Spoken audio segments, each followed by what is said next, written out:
திருப்பூர் மாவட்டத்தை பொறுத்தளவு இங்கு சாயத் தொழில் அப்படிங்கிறது பெரிய அளவில் நடந்துட்டுருக்கு. நொய்யல் மாதிரியான நதி கெட்டு போயிருச்சு. ஆனால் அதை தாண்டி அந்த சூழலை பாதுகாக்கக்கூடிய முக்கியமான ஒரு காரணிகளில் ஒன்றாக இருக்கக்கூடிய மரம் எந்த அளவுக்கு இருக்குது, எவ்வளவு மரங்கள் அழிக்கப்பட்டிருக்கு, மர வளர்ப்பு அப்படிங்கிற அந்த பணி அப்படிங்கிறது எந்த அளவுக்கு நடந்துட்டுருக்கு, இந்த தொகுப்பில் பார்க்கலாம்.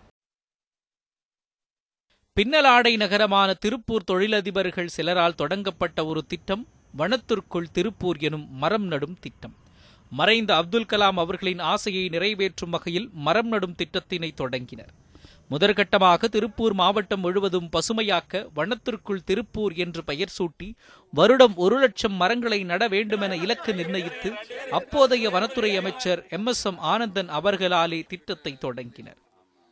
ஐயா அப்துல் கலாம் அவர்கள் மறைவையொட்டி நடந்த இறுதி அஞ்சலி ஊர்வலத்தில் ஒரு உறுதி எடுத்துக்கிட்டோம். அவருடைய கனவுகள் ஏதாவது ஒன்று நனவுப்படுத்துவது மட்டும்தான் அவருக்கு செலுத்தக்கூடிய உண்மையான அஞ்சலியாக இருக்க முடியும்னு அந்த ஒரு நோக்கத்தில் ஆரம்பிக்கப்பட்ட திட்டம் தான் மாவட்டம் முழுவதும் 1,00,000 மரங்களை 4 மாதங்களில் வைத்து பராமரிப்பது என்ற திட்டம்.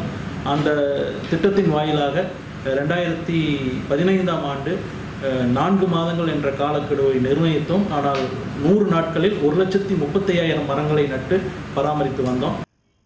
இத்திட்டத்தின் கீழ் திருப்பூரில் பிரம்மாண்டமாய் கட்டப்பட்ட மாவட்ட ஆட்சியர் அலுவலகத்தின் முன்பகுதியில் இருந்த 100க்கும் மேற்பட்ட மரங்கள் நடப்பட்டு அவற்றை பாதுகாக்க தனியார் நிறுவனங்கள் இரும்பு கூண்டுகளையும் வழங்கியது. ஆனால் காலப்போக்கில் பாதுகாப்பாக இருக்க வேண்டிய இரும்பு கூண்டுகள் ஒருபுறம் குப்பையாய் வெயிலும் மழையிலும் வீணாக கிடக்கிறது.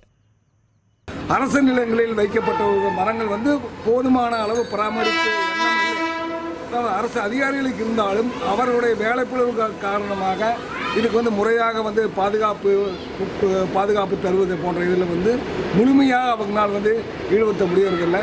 இருந்தாலும் அரசாங்கம் இன்னும் கொஞ்சம் அதை உன்னிப்பாக கவனித்து அதன் மேல் மேலும் அக்கறை செலுத்த வேண்டும்.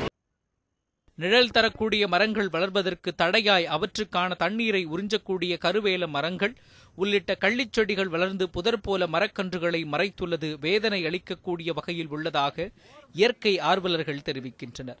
அதேபோல் நொய்யல் கரையோரம் பாதுகாப்போடு வைக்கப்பட்ட மரக்கன்றுகளும் இரும்பு கூண்டுகளும் 1 வாரத்திற்கு மேல் தாக்கு பிடிக்காமல் காணாமல் போய்விட்டதாகவும் தெரிவிக்கின்றனர்.